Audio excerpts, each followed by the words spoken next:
Hey everyone, it's Kelsey here, and today I have a book review to share with you. I actually just finished this book a little bit ago. It's called Brazen.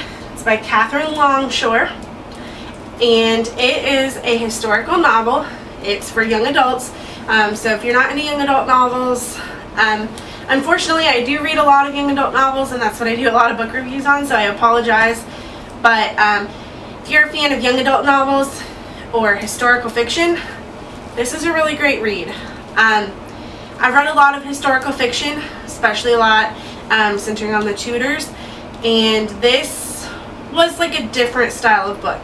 It follows the story of Mary Howard, which I know the name probably means nothing to most people because it's such a common name, but she was married to King Henry VIII's son, who was a bastard. He was not from one of his wives. And I could not for the life of me place King Henry VIII having a son. I remembered Mary, I remembered Elizabeth, I remembered a younger son that was like sickly and died early on, but this, I could not remember this son. His name is Henry Fitzroy, but I just could not place him. So,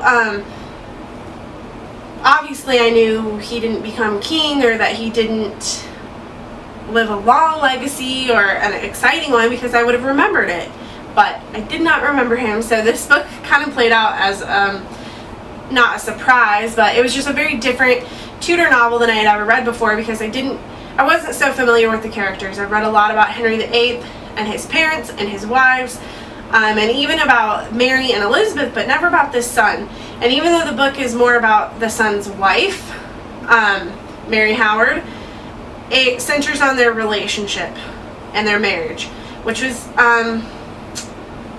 let's see, they were both young when they were married, and they weren't allowed to consummate their marriage, so it was one of those weird historical marriages where they get married at 14, but you're not allowed to have sex with your spouse, which, I mean, 14 for good reason, but, you know, it's just, if you read historical novels, this is not like a weird concept to you, I'm sure.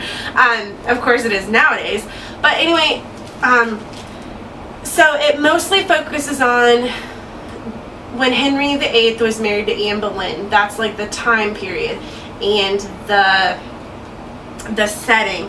So if you know much about that time period, you know that it does not end well for Anne Boleyn, unfortunately.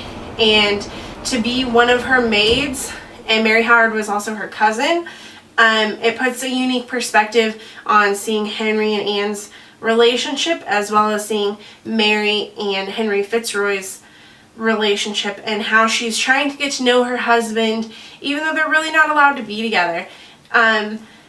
So while it is for young adults, and she does have two young friends, and it does center on their relationship and them exploring boys and pushing the limits, so it's definitely got that young adult teenage aspect. It also has a slightly more adult feel, and I recently found out while I was reading this, a lot of times if I really like the book, I'll see what else the author has written, and she has written a couple of other books that I cannot wait to check out, but mostly I just like her because I like the writing style, but I also like that she chose a character that's not overdone. Which doesn't mean that I won't read every book about Henry VIII that I can get my hands on, but it is nice and refreshing to have a less well-known character and to be able to see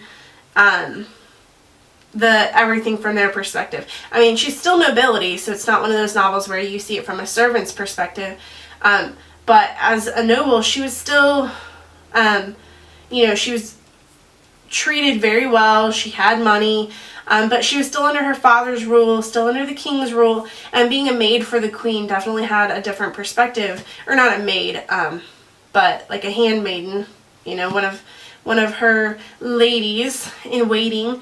So you just kind of see some of the more interesting aspects, and of course it's all historical fiction. You can't tell exactly what's perfectly historically written and what's more fictionalized. But the author does have an author's note that it kind of explains some of it, and where she kind of went off the historical path and mesh things together. But I just thought this book as a whole was really interesting, and it was very well written. It clocked in about 522 pages, which long books don't bother me, but I felt like it was just a hair too long for the subject. But I did really, really enjoy it, and I'm definitely going to check out her other 2 books, which are both also historical fiction, so I cannot wait to check those out. So anyway, if you're just looking for a good young adult read or historical fiction read, or if you're trying to get someone else interested in historical fiction, this is a really good book. It was called Brazen, and again, it's by Catherine Longshore. So this is just one that I want to recommend to you guys. So thank you so much for watching, and I will see you guys again really, really soon.